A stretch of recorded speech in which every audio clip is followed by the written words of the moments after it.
Bueno, el Laboratorio Cero tiene el enorme gusto de recibirlo nuevamente, porque ya has expuesto a Gabriel Bengochea. Gabriel fue alumno, uno de los primeros alumnos del Laboratorio Cero, en donde, bueno, por supuesto, arrancó creo en el año 86, 87, que por supuesto era presencial. eh, y bueno, conoció, visitó la ciudad de Hortandar y bueno, lo visitó recientemente, eh, 25 años después, o algo así. Y bueno, por otro lado, Gabriel es, bueno, por un lado un apasionado y un profesional, alguien que habiéndose convertido en profesional de la astronomía, no dejó de ser un apasionado, y eso es lo que más destacamos.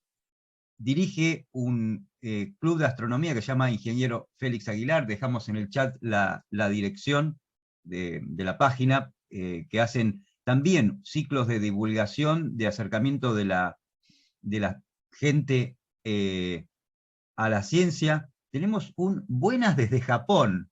Esto sí que es el récord del Laboratorio Cero. Que alguien se conecte desde Japón es realmente, Débora. bueno, eh, buenísimo, nos encanta. Eh, y bueno, Gabriel se licenció en física, se doctoró también en física y es investigador del CONICET en temas de cosmología y cuántica. En el 2020, esta es una presentación no muy curricular, es así al estilo del Laboratorio Cero.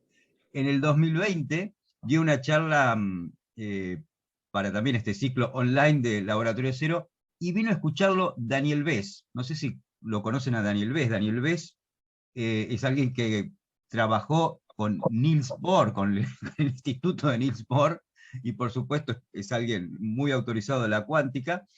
Y Gabriel dio una charla sobre aspectos cuánticos de la cosmología, y luego Daniel Bess me comentó: es la charla más interesante que escuché este año.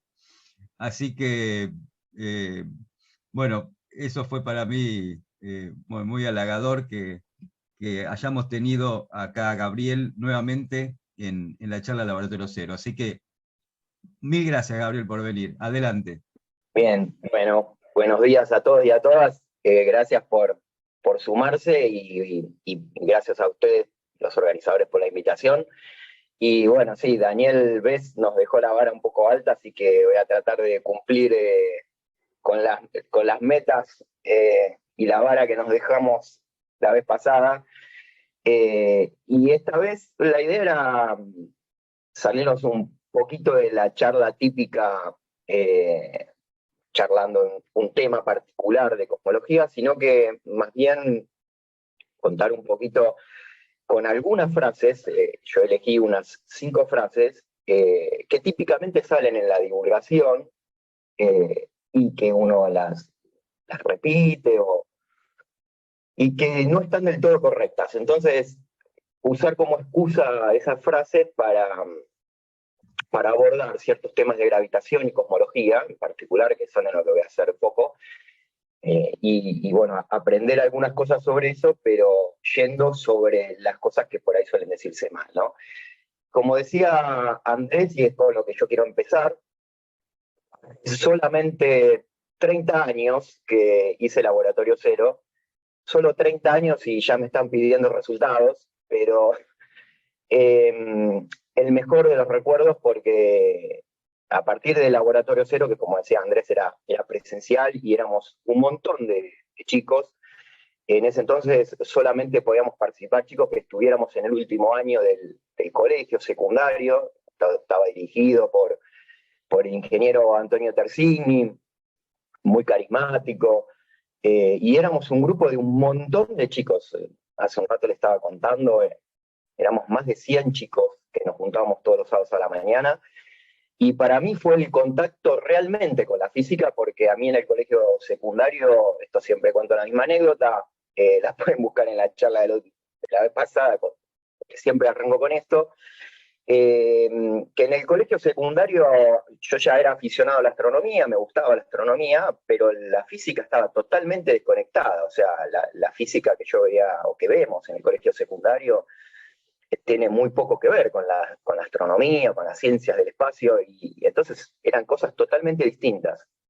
Así que yo para nada tenía la idea de estudiar física, hasta que estaba terminando el colegio secundario y me sumé al Laboratorio Cero, me enteré por un profesor, empecé a participar, y ahí empecé a ver otra cara de la física, otros temas de la física, e incluso una persona, un investigador que era un amigo, daba estas charlas, las charlas que ahora yo estoy contando sobre cosmología, la daba esta persona, y él dio una charla de cosmología y yo me acerqué y le dije, bueno, ¿dónde estudiar astronomía? ¿Qué había hecho? Y me dice, no, yo estudié física. Y entonces ahí fue la primera vez que conecté la astronomía con la física y le dije, bueno, entonces tengo que hacer física, y así me encaminé y por eso estudié física. Así que los mejores recuerdos tengo de Laboratorio Cero, y porque fue realmente el puntapié inicial por el cual me fomentó ese entusiasmo, la curiosidad, sobre todo la curiosidad, o sea, me generaron una manera particular de, de tratar de entender cómo funcionan las cosas. Entonces, vital. Vital fue un punto de inflexión, vital en la decisión. El carrete de hoy tiene que ver con un artículo de divulgación que publicamos hace poquito en la revista El Planetario de Buenos Aires, se llama Si Mueve. La revista la pueden descargar gratis desde la página del Planetario, pueden descargar el PDF y ahí van a encontrar este artículo, así que aquellos que quieren recordar o ver por escrito un resumen de esta charla, lo pueden encontrar en el artículo. Si no, también me lo piden y yo se los puedo mandar.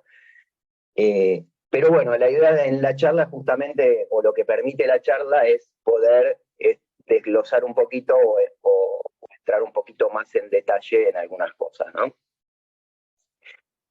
Entonces, vemos, como que dice, por el principio, ¿no? Y la primera fase que yo elegí para este artículo es justamente qué es el Big Bang, ¿no? Y si uno pudiera resumir de alguna manera lo que más o menos escucha, o la mayor parte de las veces escucha o lee acerca del Big Bang, es algo así como esto que puse entre comillas, ¿no? Es la teoría del Big Bang es una teoría acerca del origen del universo.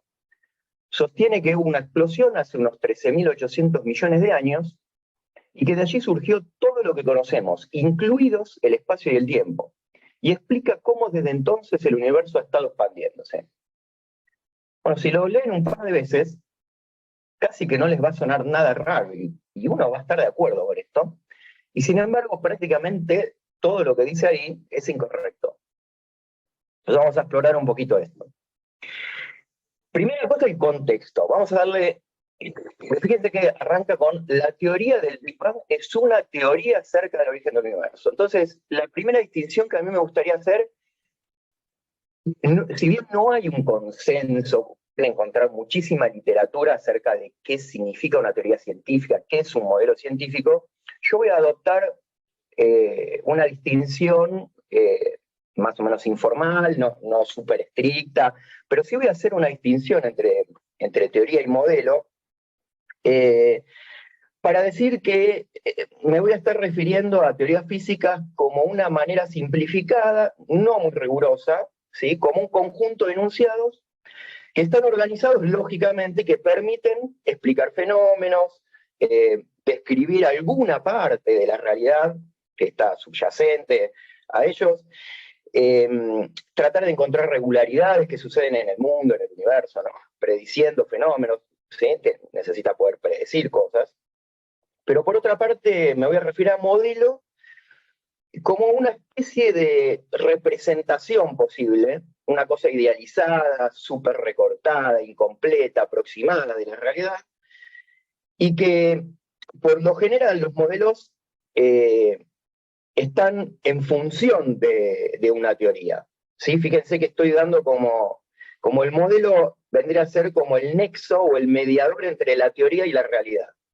¿Sí? Entonces, esta distinción la quiero hacer porque el modelo del Big Bang, lo estoy diciendo, es más ingredientes de un modelo que de una teoría. ¿Sí? Y por otra parte, déjenme remarcar muy fuerte que lo que es una teoría científica, además de ser el formalismo matemático, además de tener el formalismo matemático, es importante lo que llamamos la ontología de la teoría. La ontología tiene que ver con qué es lo que hay ahí afuera en el mundo, en el universo, qué es lo que hay, cuáles son las cosas, los ingredientes o de qué trata la teoría, ¿sí? Cuáles son los elementos fundamentales de esa teoría. Esa es la ontología. Y lo remarco porque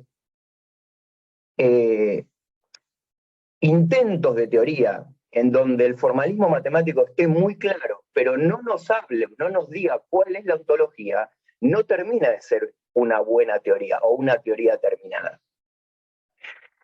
Como les decía, el Big Bang es un ingrediente más de modelos, más de como una cosa aproximativa, como una idealización que está tratando de hacer algo para hacer un recorte de la realidad, para explicar una parte de la realidad. Y además, fíjense que como modelo ha mutado a lo largo de las décadas.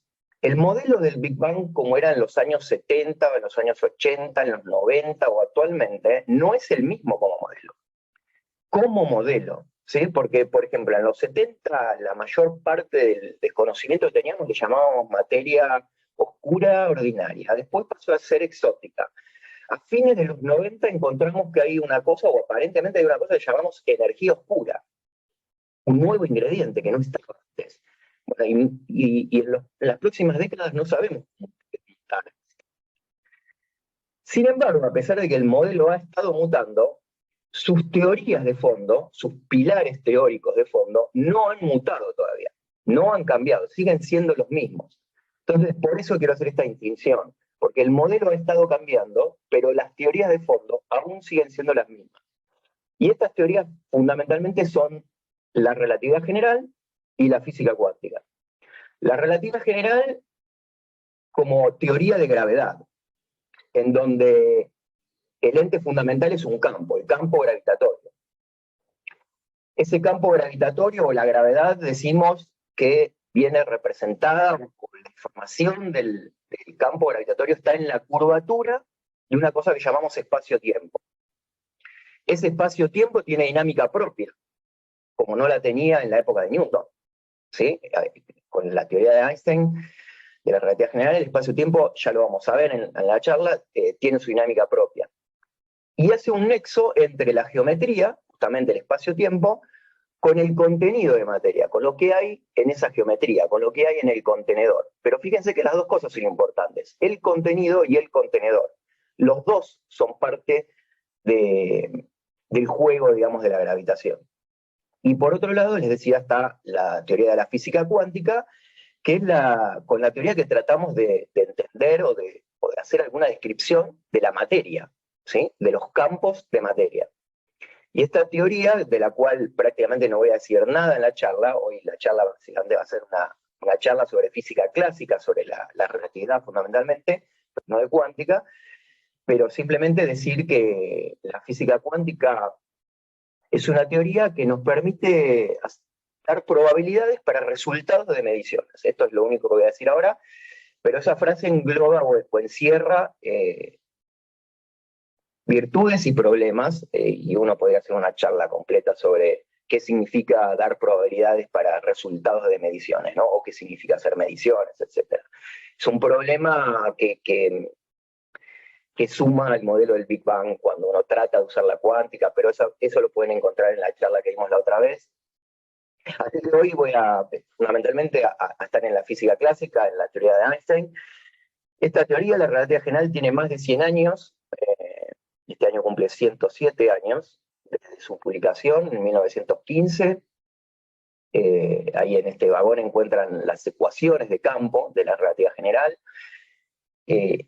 Lo que sí me gustaría remarcar es que con esta teoría para la gravedad no solamente explicamos o tratamos de entender el modelo o armar el modelo del Big Bang para entender el universo, sino que explica todos los fenómenos gravitacionales conocidos al día de hoy, ¿sí? Los agujeros negros, los efectos de lentes gravitacionales, las ondas gravitacionales, la cosmología, se mueven los planetas, pero además cosas que tienen que ver con la vida cotidiana, como el funcionamiento, parte del funcionamiento de los GPS para localizarnos, para ir a algún lugar, esta teoría está en todos los fenómenos que tengan que ver la gravitación.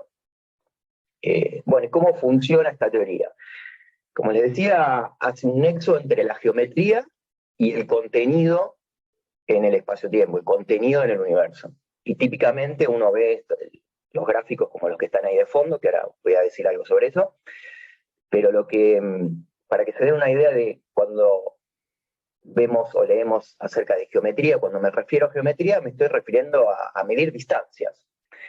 Y entonces lo interesante en la cosmología, la aplicación de esta teoría o el uso de esta teoría para construir el modelo del Big Bang, es que fíjense que como la geometría es medir distancias, y la geometría está relacionada con el contenido de materia y energía en el universo, es tremendo porque simplemente midiendo distancias en el universo, sabemos de qué está hecho el universo. Así que ni siquiera nos hace falta salir del planeta para ver de qué está hecho todo el universo. Entonces fíjense que el poder tremendo que tiene esta teoría es que uno sin salir del planeta, sin ir a buscar afuera del planeta, uno midiendo distancias o tratando de armarse técnicas para medir distancias y logrando hacer eso, uno puede saber de qué está hecho el universo. Y como les decía también hace un ratito, recién la dinámica del universo viene dada no solamente por su contenido, sino por el contenedor, esta cosa que le llamamos espacio-tiempo. ¿Cómo representamos? Vamos arrancando con esta.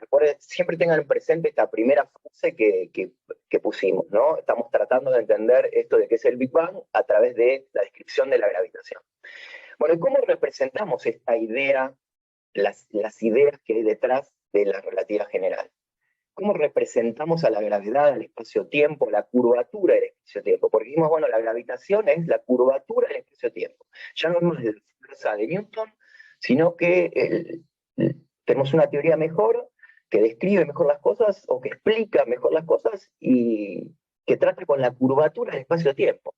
Bueno, ¿cómo representamos esto? Y bueno, típicamente vemos una especie de sábana, que cuando ponemos objetos son deformados, o sea, ven que ahí podemos ver una sábana con una grilla dibujada, eso sería el espacio-tiempo, y una vez que hay objetos, esa grilla se deforma por la presencia de esa masa.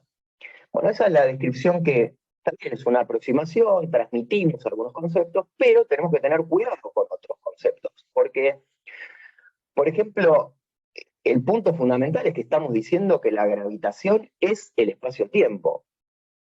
Y en esta imagen, el tiempo no está congelado. Así que estoy recortando una parte importante de lo que estamos diciendo que es la gravitación. No está representado el tiempo en esto.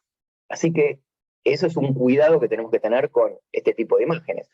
Por otro lado, fíjense que vemos la grilla deformada, pero los objetos que están dibujados acá pareciera que están como en otra dimensión. Necesitamos como otra dimensión para apoyar el objeto en esa sábana. Como que el objeto se sale del espacio-tiempo. Y esto también es erróneo, porque los objetos están en el espacio-tiempo. Claro, lo que pasa es que no podemos dibujarlo, entonces tenemos que quitar dimensiones para poder hacer el dibujo y tratar de entender algo. Pero es importante darnos cuenta que el objeto está en el espacio-tiempo, no está por fuera. No necesitamos una dimensión más para dibujar la curvatura o para representar a los objetos. Entonces tenemos que tener esa precaución también.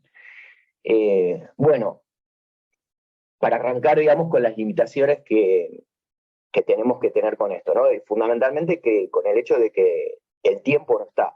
Y una tercera cosa que uno podría decir, que lo contempla la teoría de Einstein, es que, de vuelta, como dije recién, el contenido del universo es importante, pero el contenedor también. O sea que, aunque no haya materia presente, el espacio-tiempo podría estar curvado también. ¿Sí? Tiene su dinámica propia. No es necesario que haya objetos para que el espacio-tiempo esté curvado. Eso quiero decir. Y eso tampoco está capturado en esta imagen, claramente, ¿no? Bueno, vamos al modelo del Big Bang. Entonces, ¿cuáles son las suposiciones o las hipótesis que tiene este modelo?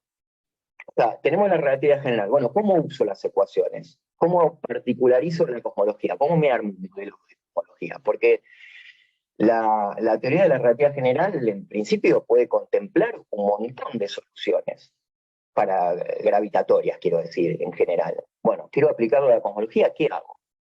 Bueno, lo primero que hacemos es suponer justamente que el espacio-tiempo es algo que existe y que está bien descrito por la relatividad general. Adoptamos esta teoría y que lo que dice que hay ahí afuera, en la realidad, lo suponemos válido, supuestamente.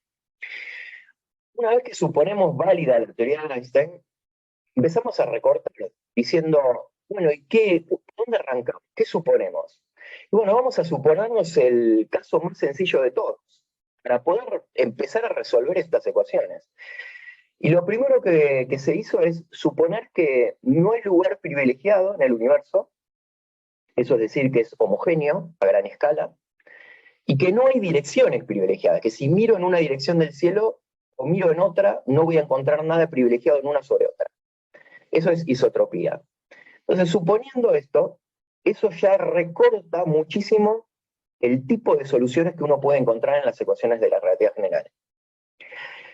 Las soluciones con este recorte, con estas suposiciones de isotropía y homogeneidad, las empezaron a encontrar estas personas que casualmente este año se cumplen 100 años con la solución que encontró Friedman.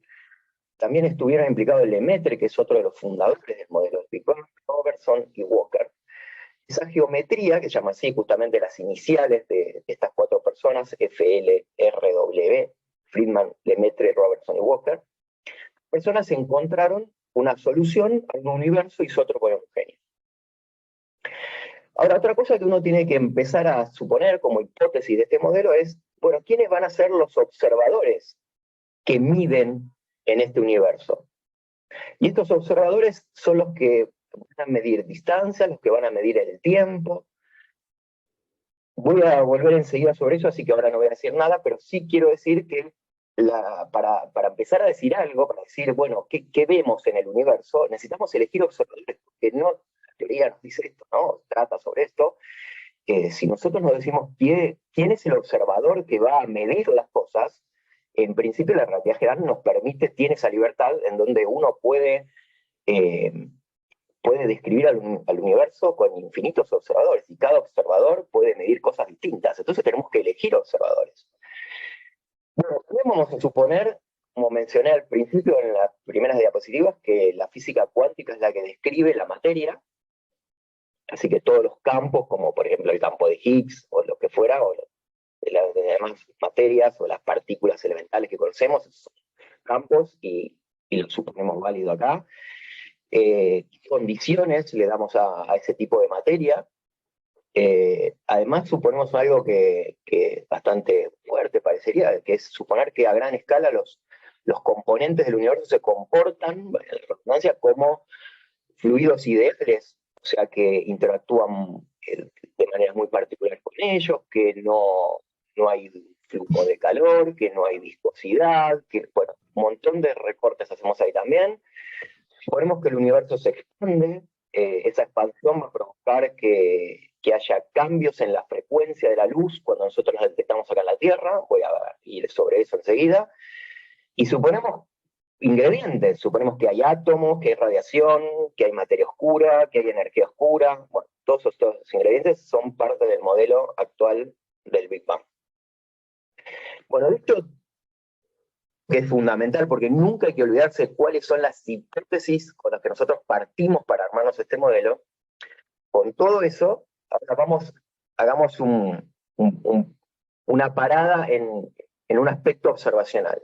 Una de las líneas observacionales que más cantidad de datos tiene y con más precisión se conoce como el estudio del fondo cósmico de microondas.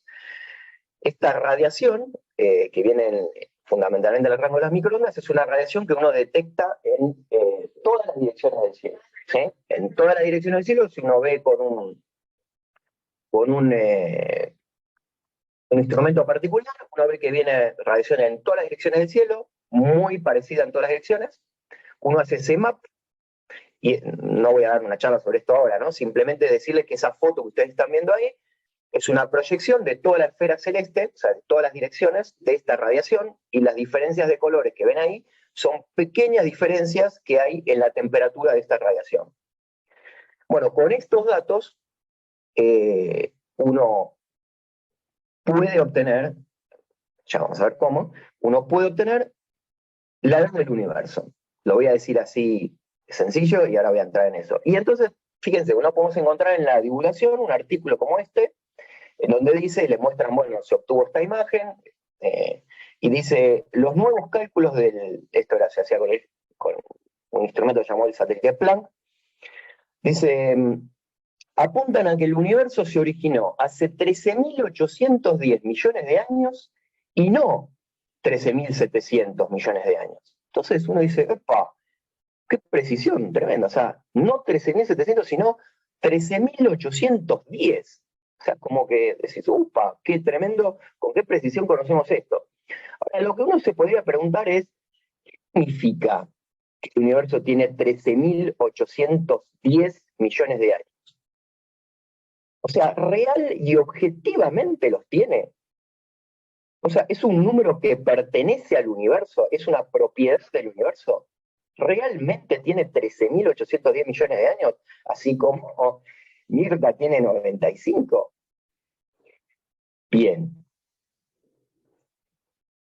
Entra en juego lo que nosotros entendemos por tiempo. Y claro, esto también es toda una charla entera, voy a decir muy poquitas cosas, pero lo que quiero decir es que creo que todos los que estamos acá, o a quienes ustedes le preguntan, vamos a estar de acuerdo en qué significa un año, 2 años, 10 años. Como que el tiempo es algo muy común para todos y estamos de acuerdo en que si miramos el reloj y decimos son las 10:30 de la mañana, todos vamos a estar de acuerdo en que acá son las 10:30 de la mañana. Y si yo les muestro la foto de este nene y les digo, ¿qué edad tiene este chico? Y usted va a decir, y 1 año, 2 años, una cosa así, Brasil. Nadie va a decir 35, porque de alguna manera todos tenemos una idea de qué significa un año. Y estamos todos de acuerdo en eso. Y si yo les muestro la foto de mis amigos, que son los padres, y bueno, ¿qué edad tienen los padres? Y no voy a decir 1 año, ni van a decir 80. Van a decir, y 30 y algo, qué sé yo, por ahí, ¿sí? Van a decir eso. Ahora, si les muestro esta foto, bueno, esa temporal, digamos, si uno ve la foto de un adulto mayor, no va a decir, bueno, tiene 3 años, como el nene. Sí, entonces de alguna manera uno tiene como un orden del tiempo y qué significa el tiempo. Y eso, porque en la vida cotidiana medimos un mismo tiempo. De acuerdo en esto. Sabemos qué significa sincronizar relojes y sabemos qué significa que un segundo, un minuto, una hora, un mes, un año, etc. El punto es que con la teoría de Einstein, en relatividad, bueno, voy a hablar de relatividad general acá, pero el cambio de paradigma que nos trae la relatividad es que estas ideas de distancias y tiempo. Y entonces el intervalo, el tiempo que pasa entre dos eventos, ¿sí? Por ejemplo, entre el encendido y el apagado de una señal, depende de dónde ocurren, o sea, cómo es dónde está ocurriendo eso, en qué geometría, qué tipo de geometría está pasando, en qué espacio-tiempo está pasando eso, y además, ¿quién lo mide? ¿Quién mide esos eventos? ¿Cómo se está moviendo el que los mide? El que mide esos eventos.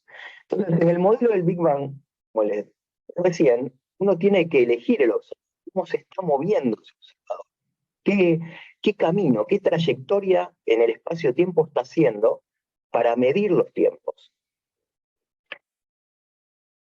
Entonces, este mapa del fondo cósmico de microondas que yo les mostré recién, que lo vimos como muy parecido, muy en todas las direcciones vemos estos colores, como bastante uniforme, digamos.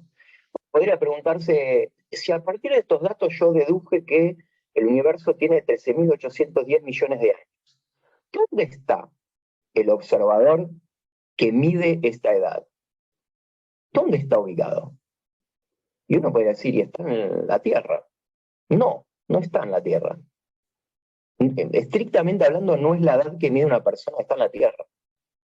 ¿Y dónde está? Bueno, este observador es un observador ideal. Es un observador que está siguiendo la expansión del universo y que no es perturbado por nada, que no tiene movimiento propio, simplemente se está expandiendo con el universo, y es el observador que ve a un universo isótropo y homogéneo. Y nosotros, acá en la Tierra, ¿somos un observador así?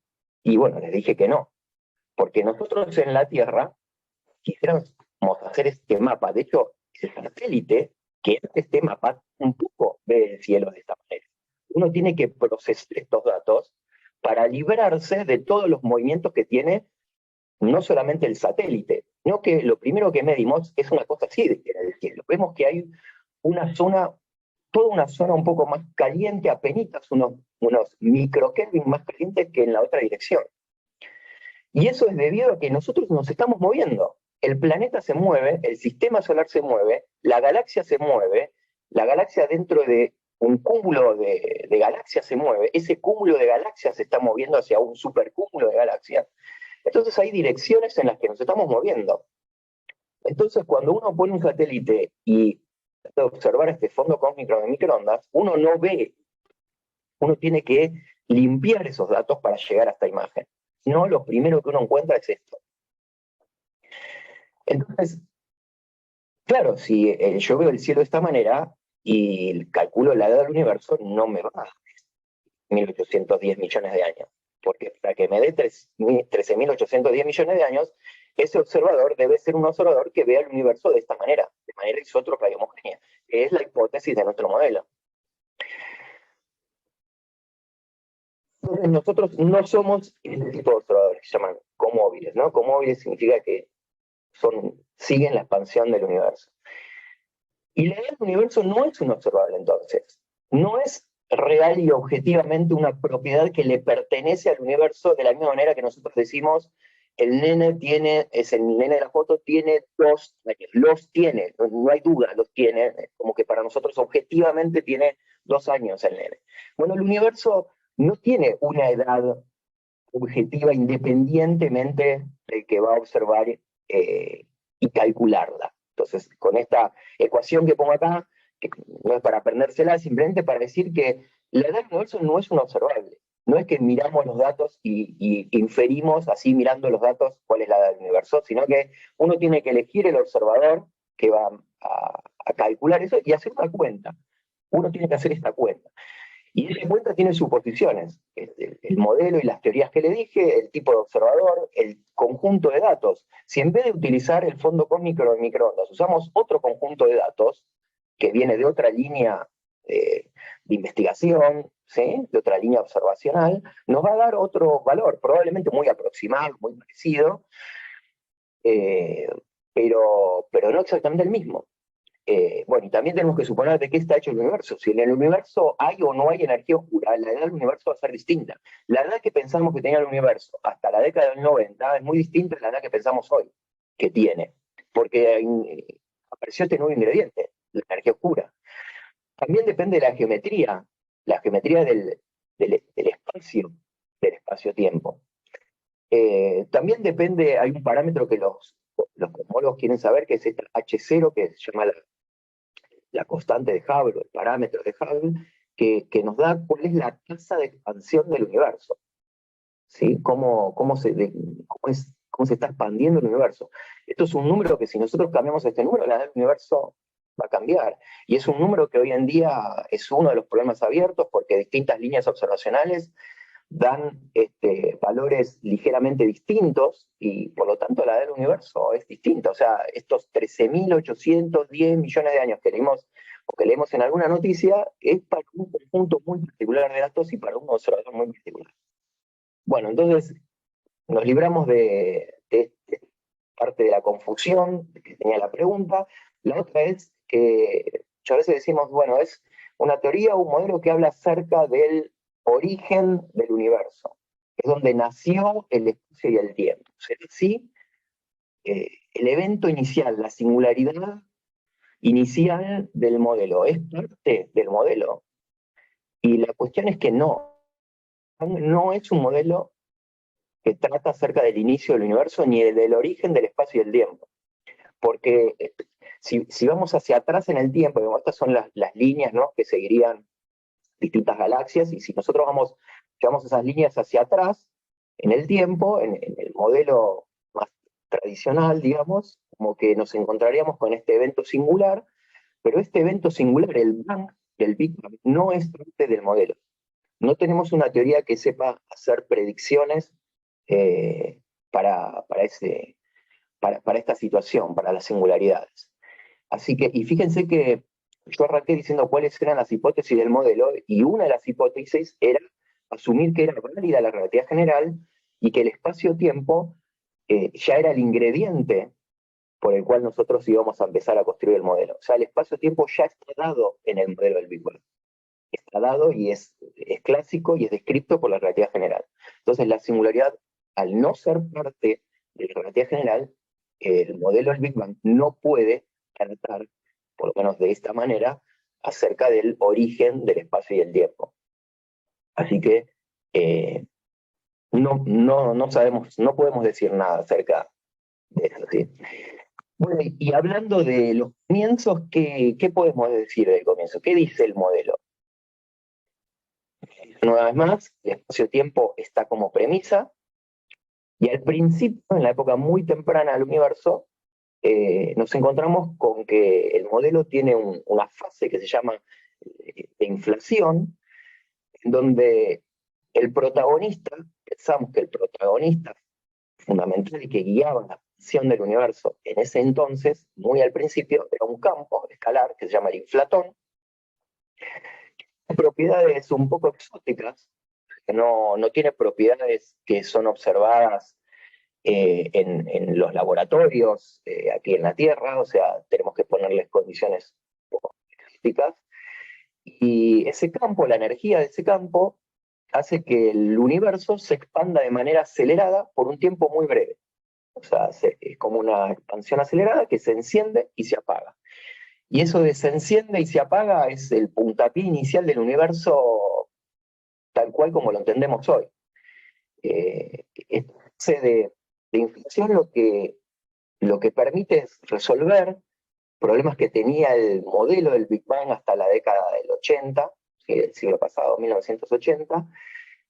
Tenía ciertos problemas, el modelo, hoy no los voy a mencionar, pero uno de ellos tiene que ver con que si uno, cuando mira con un satélite este fondo cósmico de microondas en distintas direcciones, uno lo encuentra muy parecida a las propiedades de esa radiación, pero si uno va hacia atrás en el tiempo, extrapola hacia atrás en el tiempo, se encuentra con que esas regiones del cielo, muy distintas, separadas, ¿no?, angularmente en el cielo, si uno va hacia atrás en el tiempo, se encuentra con que en realidad no hubo tiempo suficiente para que estuvieran en contacto esas regiones del cielo, y entonces uno no encuentra la manera de entender por qué tienen propiedades tan parecidas.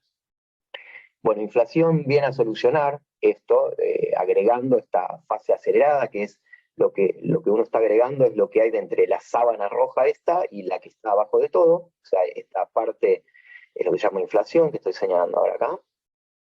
Entonces, lo que uno hace es el modelo del Big Bang tradicional, que sería el inicio del modelo, sería esta sábana roja, lo que uno hace es tirarla un poquito hacia atrás en el tiempo, extender o agregar esta fase de expansión acelerada, lo que hace es que estos dos puntos A y B, por ejemplo, que no estaban conectados al principio del universo, finalmente están conectados, y de esta manera explicamos por qué cuando los observamos con un satélite tiene las mismas propiedades. Pero el modelo inflacionario, además de resolver estos problemas, resolvió un problema más importante, y por lo cual hoy tiene la importancia que tiene dentro del modelo, es que además nos permitió tener un mecanismo para generar las perturbaciones iniciales. Esto es, hoy en el cielo vemos galaxias. Bueno, esas galaxias, ¿de dónde salieron? Porque si el universo era perfectamente isótropo y homogéneo, como fue la premisa del modelo, algo perfectamente isótropo y homogéneo no da lugar a galaxias. La evolución no da lugar a galaxias. Necesitamos que haya semillas de estructura, como le llamamos, inhomogeneidades, que haya lugares en donde hay puntos del espacio que son distintos a otros, por lo cual en algunos se va a formar una galaxia y en otro punto no se va a formar. Bueno, el mecanismo de inflación permite una explicación para estas condiciones iniciales. Bueno, resumiendo entonces el Big Bang. Bueno, el Big Bang es la historia del universo desde una época muy temprana, desde la época de inflación hasta el día de hoy. Y este modelo supone una expansión, y en esa expansión el universo se va enfriando, ¿no? Es como un gas que se expande, se enfría. A medida que se va enfriando, van sucediendo distintos procesos físicos, ¿sí? Se forman los núcleos de los átomos. A los 380.000 años se forman los primeros átomos neutros, estables, más sencillos, los de hidrógeno. Eso hace que la radiación, que está representada acá por estos dibujitos amarillos, deje de colisionar con la materia y pueda viajar libremente. Eso es lo que constituye lo que llamé el fondo cósmico de microondas, ¿sí? Radiación que deja de colisionar con la materia y simplemente se sigue expandiendo con el universo, se sigue enfriando con el universo, y hoy en día lo detectamos con estos satélites, cómo medirla, y cuando la medimos y la procesamos, podemos obtener información o tratar de deducir que lo que estaba pasando cuando el universo era muy joven, cuando tenía 380.000 años, bueno, y toda la historia que seguramente ustedes han leído. Pero entonces, para resumirlo, es un modelo para la historia del universo a partir de la época de inflación. Eso es una época muy, muy temprana, pero no es el origen del espacio y el tiempo. Explica muy bien una gran cantidad de observaciones al día de hoy.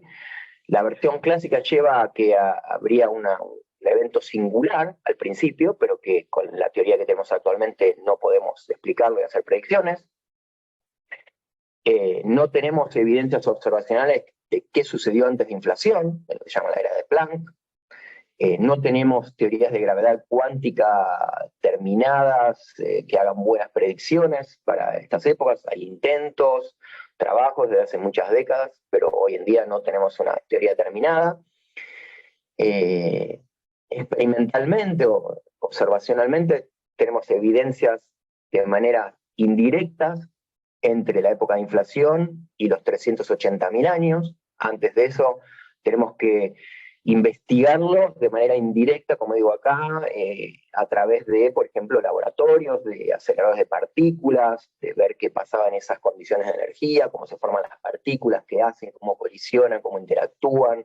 El modelo estándar de partículas lo testeamos en los aceleradores, o testeamos de manera indirecta rastros que haya dejado la época de inflación en el fondo cósmico de microondas, pero son todas como exploraciones indirectas que tenemos que hacer en esas escalas de energía.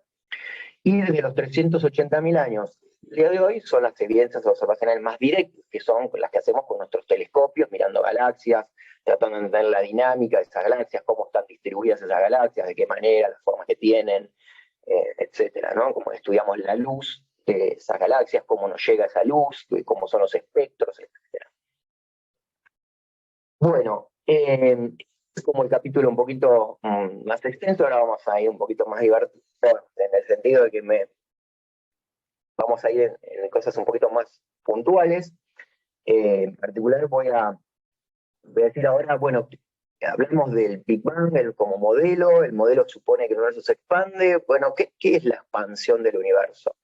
¿No? Esta es la típica imagen que nos transmiten, la idea de que, bueno, nosotros pintamos cosas sobre un globo y es como un globo que se infla, y pues, la expansión, etc. Pero leemos cosas como esta también, ¿no? Sabemos que el universo se expande porque medimos corrimientos al rojo Doppler en los espectros de las galaxias. Además, la expansión del universo provoca que entre las galaxias se cree espacio o que el espacio se estire como un globo que se infla. Esto seguramente más de uno de ustedes habrá leído frases parecidas a esta. Nuevamente es una frase correcta. ¿Entendés por qué? Y entonces empecemos con esto de expansión y corrimiento del rojo. En la divulgación está típicamente esto de pintar las galaxias y que a medida que el globo se infla, las galaxias se alejan y la luz que viaja entre una galaxia y otra se va estirando y ese estiramiento hace que las longitudes de onda se estiren y entonces por eso le llamamos corrimiento al rojo, simplemente porque en el espectro visible, el color rojo es el que tiene las longitudes de ondas más grandes, ¿no? Más largas. Entonces, esta idea de corrimiento al rojo significa que el espectro, las líneas espectrales, se corren hacia longitudes de onda más grandes. Y la mayor parte de las veces esto se transmite como algo que le va pasando a la luz a medida que viaja en el espacio. Como el espacio se estira, estira las longitudes de onda, y cuando nos llegan estiradas. Esta es la idea que se transmite. Vamos a ver por qué esto no está del todo bien, o por qué no está bueno pensar así. Pero no saben, corrimiento al rojo, remarco nuevamente, es una de las cantidades, sino la cantidad que se observa directamente. Es prácticamente casi que diría la única cantidad que uno de manera objetiva y directamente puede observar y decir, estoy viendo esto, estas líneas, estas correas. O sea, estudio la luz, veo estas líneas oscuras, que son las líneas espectrales, características de ciertos átomos, de lo que está pasando en la materia, y cuando veo objetos en el cielo, veo distintas galaxias a distintas distancias, veo que los espectros, las líneas, el patrón de esas líneas es igual, pero está desplazado. Algunas hacia el color, se llama corrimiento rojo, otras hacia el color azul, pero el patrón es el mismo. Entonces, insisto con esto de que esto es observado, o sea, yo puedo hacer un experimento muy básico, descomponer la luz, ver estos patrones, estas líneas oscuras, y objetivamente veo que están desplazadas. Y bueno, ahora tenés que explicarlo, ahora tenés que decirme por qué está pasando esto, pero prácticamente no hay manera de decir esto no está pasando. Es como bien de fundamentos, es bastante básico esta observación. Es como la observación está casi como que menos prejuicios teóricos tiene, quisiera decirlo de esta manera, ¿no? Y el corrimiento al rojo entonces es esto, ¿no? Es la diferencia en la frecuencia o en la longitud de onda de la luz que observamos respecto a cuando fue emitida. O sea, es emitida con una longitud de onda, con una frecuencia, y cuando la detectamos en Tierra está con otra. Y vemos estos desplazamientos. Lo demás, por eso digo que es prácticamente la cantidad observada, porque todo lo demás tenemos que calcularlo, tenemos que hacer cuentas, suponiendo todo lo que dije recién, hipótesis, modelo, teoría, cosmología, etc. Todo lo demás hay que calcularlo. Y el corrimiento al rojo cosmológico, la definición, como uno debería entender qué es el corrimiento al rojo, lo único que nos dice es cuánto cambió el tamaño del universo desde que, porque estamos suponiendo un universo que se expande, ¿no? Estamos eligiendo como solución de la relatividad general para explicar al universo una solución de un universo que se expande. Y de esa solución, la relatividad general nos dice, si esto está pasando, si el universo se está expandiendo, tiene que existir un corrimiento en la frecuencia de la luz. Pero lo que nos dice el modelo es cuánto creció el tamaño desde que una señal luminosa se emitió en un cierto lugar, a un cierto tiempo, respecto de lo que nosotros recibimos acá, en esta posición. Fíjense que la definición no dice nada acerca del camino, no dice nada acerca de lo que le estuvo pasando en el camino hasta llegar a nosotros. Simplemente vincula la posición y un tiempo desde que se emitió el rayo de luz y la posición y el tiempo en el que es recibido. Eso es el corrimiento al rojo. Se usa la letra Z para esto.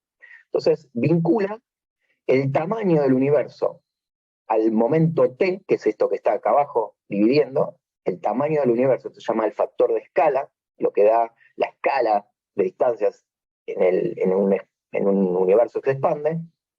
Entonces nos dice cómo era el tamaño del universo al tiempo de que se emitió respecto al tiempo hoy. Este sub 0 es para decir las cantidades hoy observadas, ¿sí? Al momento hoy.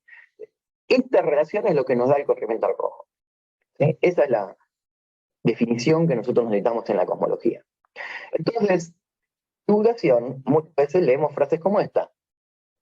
Corrimiento al rojo observado se debe a que las galaxias se alejan Y eso es evidencia de que el universo se expande. No es correcta, porque observar un corrimiento al rojo no demuestra que el universo se expande, porque el universo en expansión es parte de las hipótesis del modelo. Entonces, podemos caer en lo que se llama la falacia de afirmación del consecuente. Si A entonces B, observo B, por lo tanto A. Esto es falso. O sea, si el universo se expande, entonces hay corrimiento al rojo. Observo corrimiento al rojo, por lo tanto el universo se expande. Eso es falso. ¿Sí? La verdad de las premisas no garantiza la verdad de la conclusión. O sea, nosotros estamos construyéndonos un modelo de un universo que se expande. Ese universo que se expande predice corrimientos al rojo en las frecuencias. Ok, pero lo estamos construyendo para explicar justamente por qué observamos corrimiento en las líneas espectrales. Entonces, lo que podemos decir de cosa es la expansión es simplemente que las distancias físicas entre las galaxias distantes crece con el tiempo. La expansión. No es una explosión como representaría esto, fíjense, la grilla del espacio-tiempo, los objetos de repente están como pegaditos, juntitos en un lugar, y el universo que se expande significa que las cosas se van desperdigando, pero que al espacio-tiempo no le pasa nada. No es la idea que tenemos de expansión en el marco de la relatividad general, no, la idea que tenemos de expansión es que la grilla, lo que estamos llamando espacio-tiempo, es lo que se expande, y los objetos en esa grilla, fíjense que prácticamente tienen siempre las mismas posiciones. Están ubicados dentro de la grilla prácticamente siempre en las mismas posiciones. Entonces, si las galaxias están libres siguiendo solamente la expansión,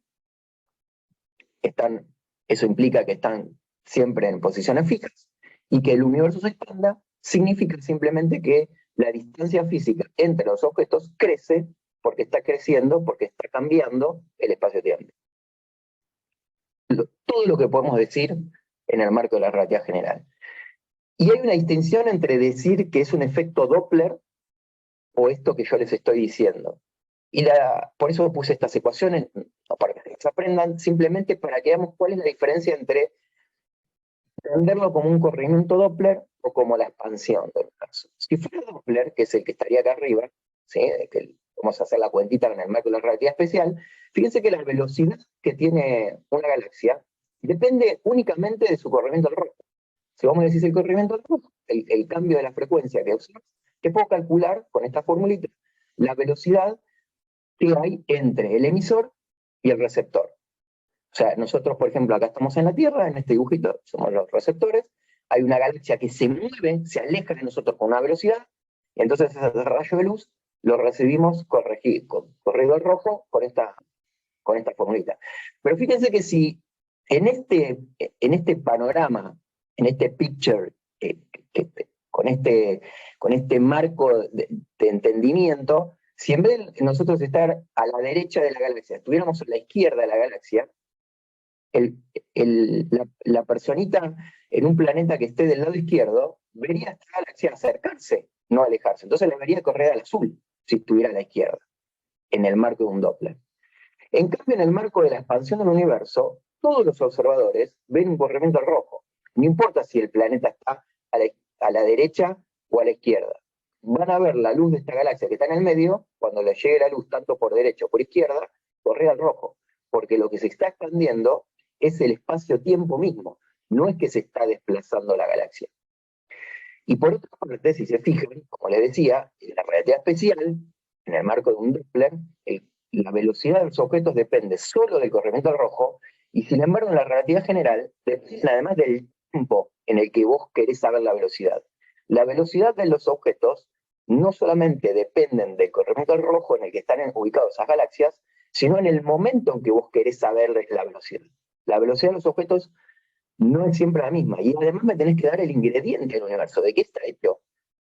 Más materia, más átomos, menos átomos, más energía oscura, menos energía oscura, la tasa de expansión del universo es distinta, la velocidad que tienen los objetos en esta expansión va a ser distinta.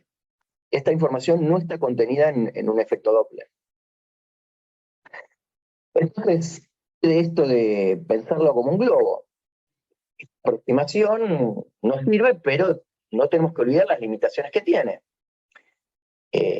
Porque nuevamente, primero que para arrancar en el Bang, como dijimos recién, no tenemos una teoría que nos diga qué pasó en el Bang, en el momento inicial, el tiempo cero. No sabemos realmente qué es el espacio-tiempo. O sea, por ahora nosotros estamos hablando de una teoría en donde ya me das por existente el espacio-tiempo, descrito por la relatividad general, pero no sabemos si eso está hecho de algo o cómo surgió. No tenemos una respuesta para eso todavía. Por lo tanto, no podemos decir, bueno, se crea espacio entre las galaxias o se estira, el espacio se estira entre las galaxias, porque no sabemos qué es estirar. No sé qué es estirar, porque no sé de qué está hecho. Lo único que puedo decir es que las distancias crecen, las distancias cambian. Las limitaciones del globo, porque el espacio-tiempo cuadridimensional no es la superficie de un globo. El globo está hecho de una goma que está hecho de átomos.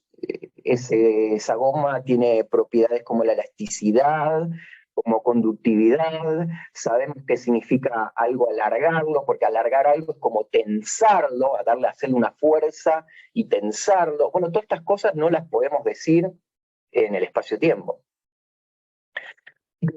Lo único que tenemos es una descripción más bien, entre comillas, relacionista, en el sentido que, bueno, la expansión es que la distancia entre los objetos cambia en el tiempo porque el factor de escala dada por la solución a las ecuaciones de Einstein cambia en el tiempo.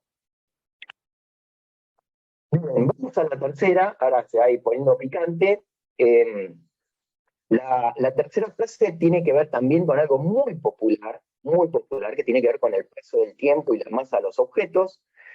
Esta cosa de moverse muy rápido o estar a cierta altura del piso implica que el paso del tiempo serán los tic, ¿no? Tic-tac, los tic-tac de los relojes, es diferente. O sea, la idea que se transmite es, si yo me muevo rápido, el paso del tiempo es distinto. O si estoy cerca de un objeto muy masivo, el paso del tiempo es distinto. Si estoy en el techo de un edificio o en el piso de un edificio, el paso del tiempo es distinto. Y también esta cosa de que los objetos tienen masas que cambian con la velocidad. Y entonces, claro, no pueden alcanzar la velocidad de la luz porque si alcanzaran la velocidad de la luz, sus masas se harían infinitas. Todas estas frases, todo este conjunto de frases, está todo mal. Y no lo puse en esta charla, pero en el CAIFA mostramos videos de divulgación en donde esto claramente se transmite, estas ideas claramente se transmiten de esta manera errónea, y entonces por eso hola, si me muevo muy rápido, entonces mi tiempo pasa más lento, en muchos documentales uno escucha este tipo de cosas. Necesito decirles un par de cositas de cómo la relatividad nos cambió la concepción de espacio y tiempo.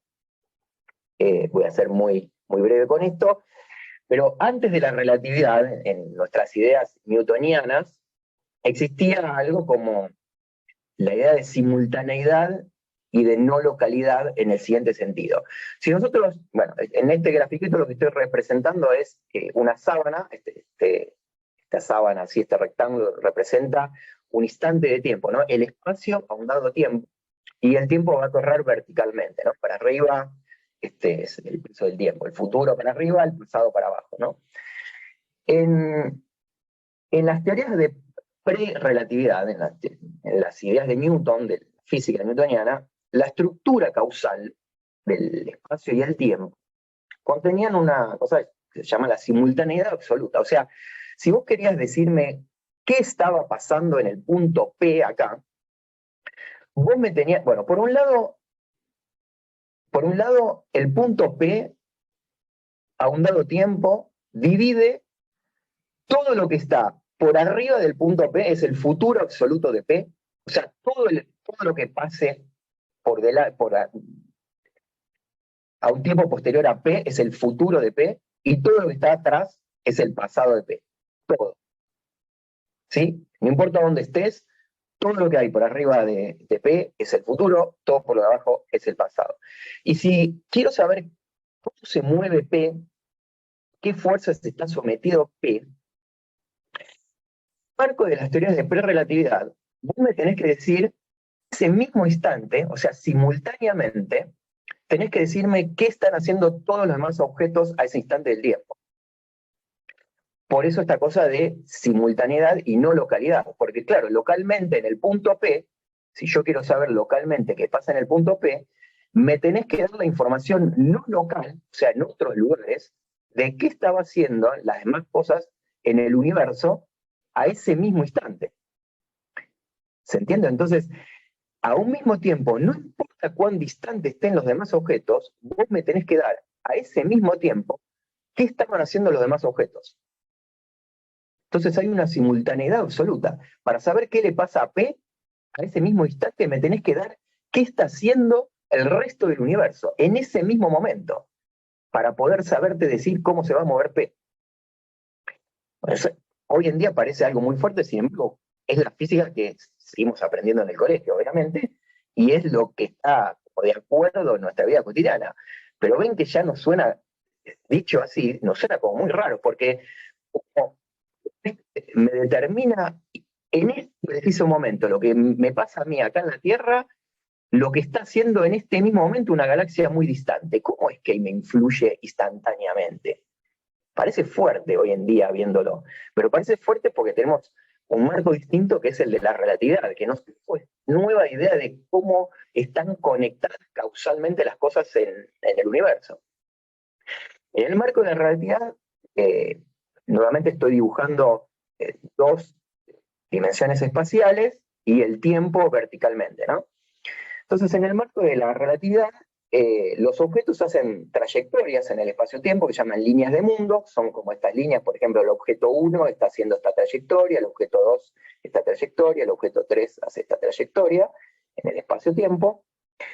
Y la ontología, digamos, de esta teoría es los eventos, lo que sucede absolutamente para todos los observadores, 1, 2, 3, todos los observadores que van siguiendo sus líneas de mundo, son los eventos.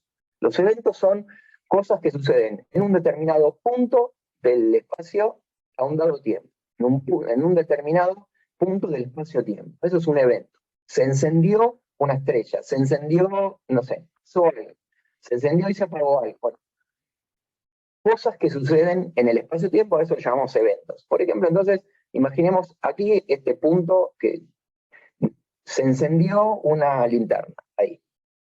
Se emitió un rayo de luz. La teoría newtoniana, como les mencioné recién, si yo quiero saber qué está en ese evento pintado de rojito, en ese solcito pintado, si yo quiero saber qué pasa ahí, tenía que dar simultáneamente todo lo que pasaba en esta sábana.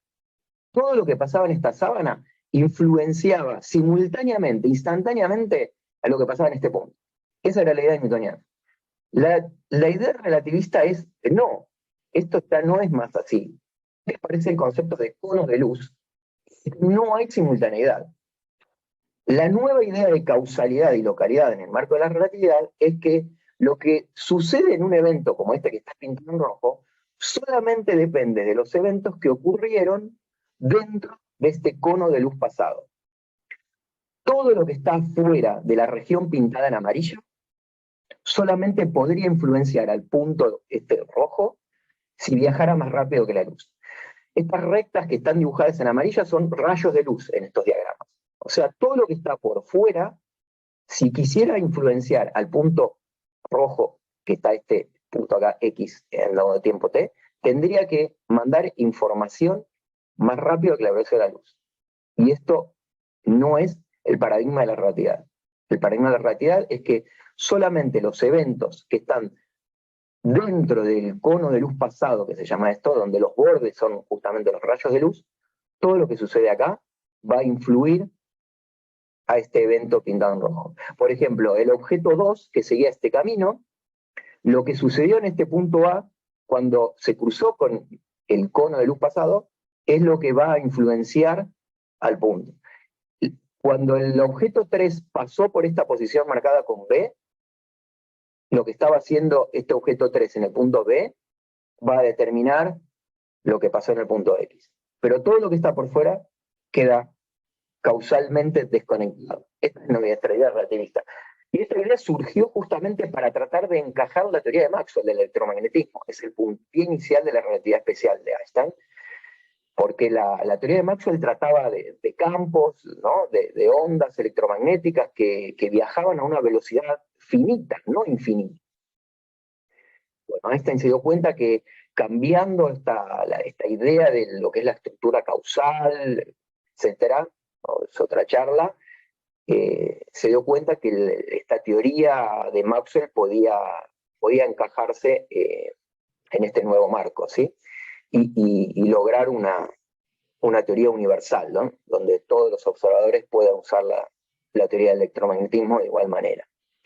Y bueno, con este nuevo cambio, este cambio de paradigma, la no localidad de Newton es inviable de la misma manera que la idea de simultaneidad absoluta, ¿no?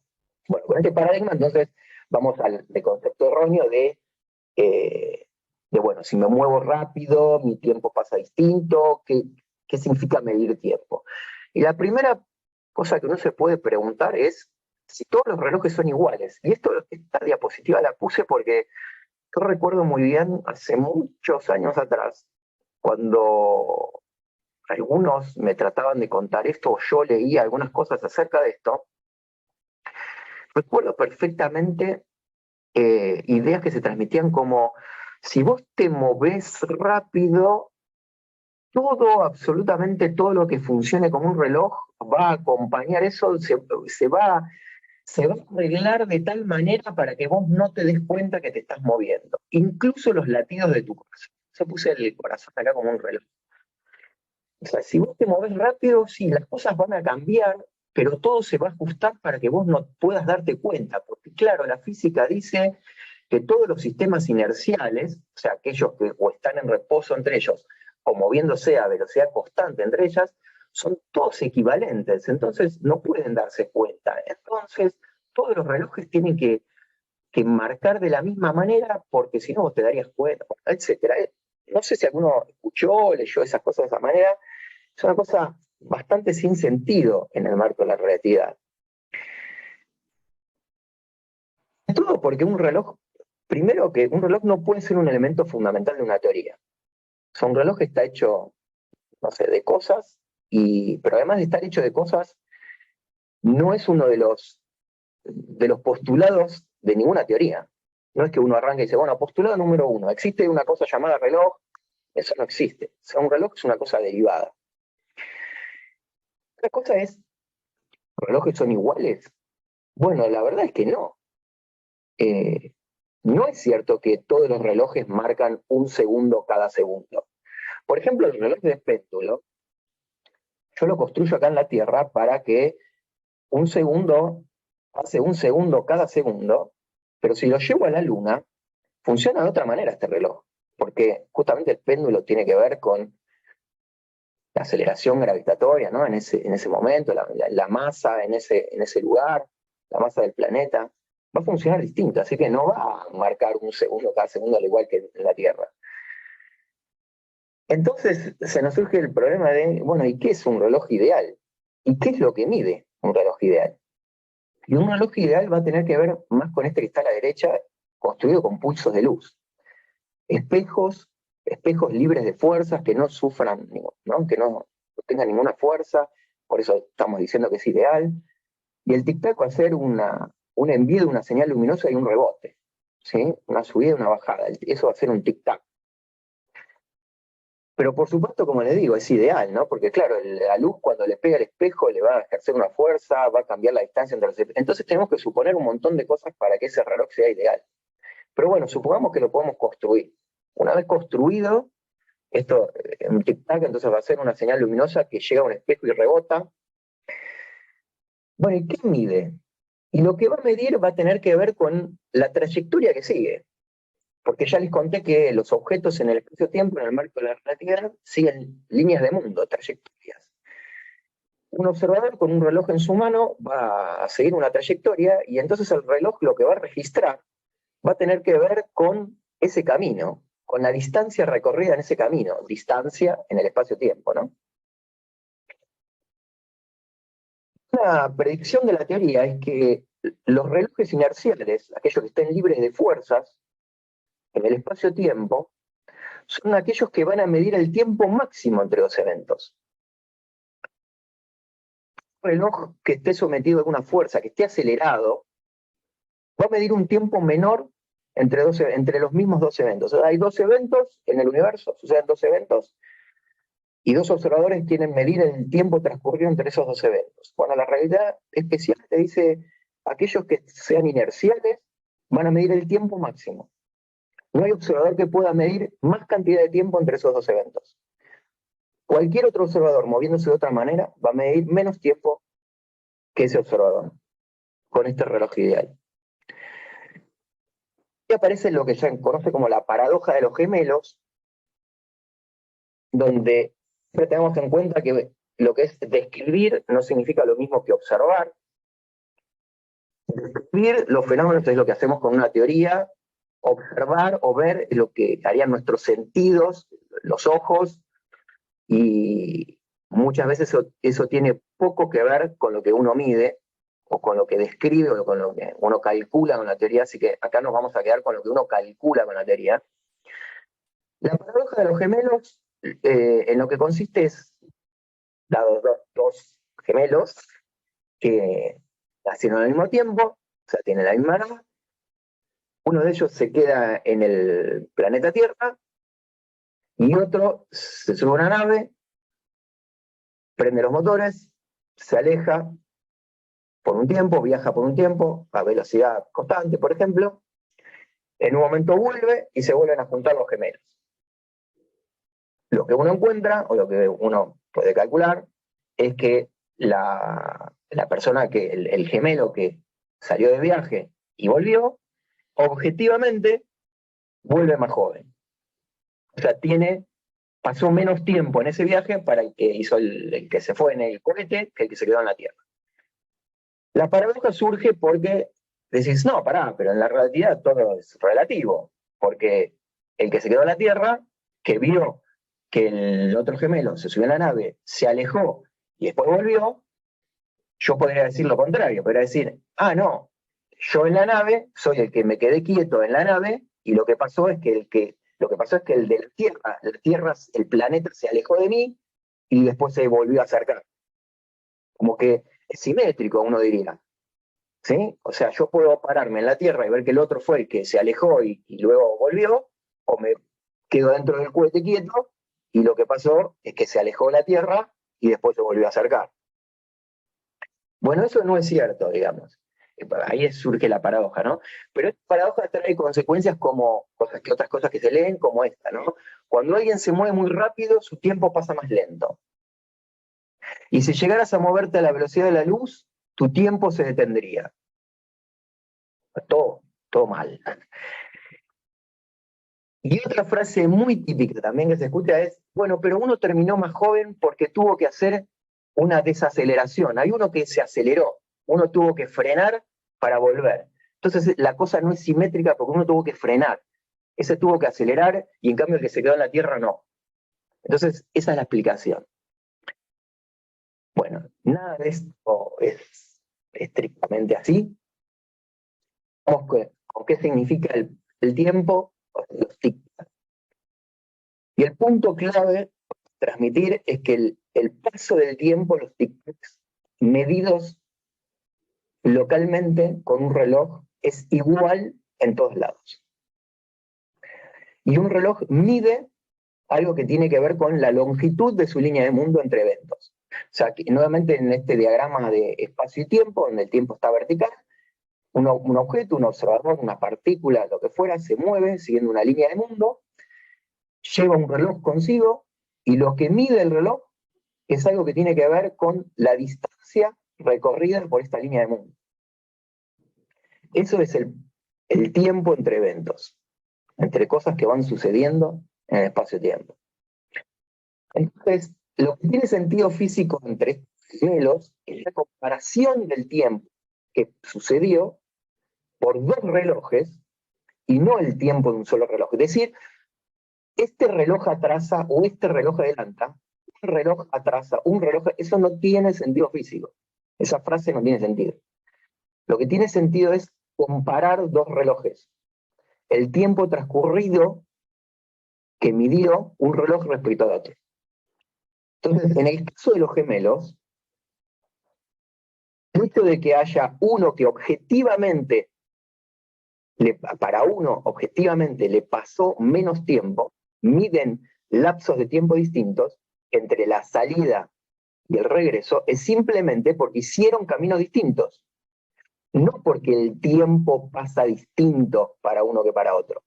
Los tic-tac de los relojes son exactamente iguales para uno que para otro. Cada uno de ellos tiene un reloj consigo en su mano y ve que el reloj hace tic-tac, tic-tac, tic-tac, de la misma manera siempre. Lo que sucede es que ese reloj está haciendo un camino distinto en un caso que en otro. Esto va a quedar recontra claro cada vez que diga ejemplos como esto, ¿no? Una consecuencia de estas cosas de relatividad especial tiene que ver con la masa de los objetos, que es otra frase que se suele decir, que la masa de un objeto cambia con la velocidad y no puede alcanzar la velocidad de la luz porque su masa sería infinita. Entonces aparecen estas cosas erróneas con la famosa ecuación de Einstein incluso también. Lo primero que hay que decir es que la masa de los objetos no cambia con la velocidad. Hay una cantidad, que es la formulita que escribí acá, una cantidad que es la combinación entre la energía total relativista, la E, que aparece acá, que vincula la masa, la energía de masa del objeto, que lo que nos trae en confusión es porque a esta cantidad se le llama energía en reposo. Entonces pareciera que si no estoy en reposo, esta cantidad va a cambiar. Y como esta cantidad tiene la masa, entonces si no estoy en reposo, la masa va a cambiar. Y ahí es donde el germen de esta confusión, ¿no? Pero entonces lo que decía es que la energía total de un objeto es una combinación de la energía que tiene la masa, que es algo nuevo, que trae la relatividad, y la energía que tiene un movimiento, que acá sí está la velocidad del objeto. Entonces, cuando la velocidad de un objeto cambia, lo que cambia es la energía total relativista, pero su masa queda constante. Su masa es un invariante. Con objetos, por ejemplo, ¿qué podemos decir usando esta ecuación para objetos que no tienen masa? Porque una consecuencia interesante que nos trae la relatividad es que nos predice algo interesante, y es que jugando con esta formulita, reescribiendo esta formulita de esta manera, esta combinación de la energía total con la cantidad de movimiento que tiene, por el hecho de que el objeto se mueva a una cierta velocidad, reescrito de una manera particular, que se escribió de esta manera, ¿se acuerdan que esta combinación particular en esta formulita tenía que ver con la masa del objeto? Bueno, entonces, ¿qué pasa si la velocidad del objeto, donde dice Q es la velocidad del objeto, qué pasa si ponemos la velocidad de la luz? Si ponemos la velocidad de la luz, esto es un 1, 1 menos 1, 0, esto es 0. O sea, esta cuenta nos da 0. Y justamente tenía que ver con la masa de una partícula.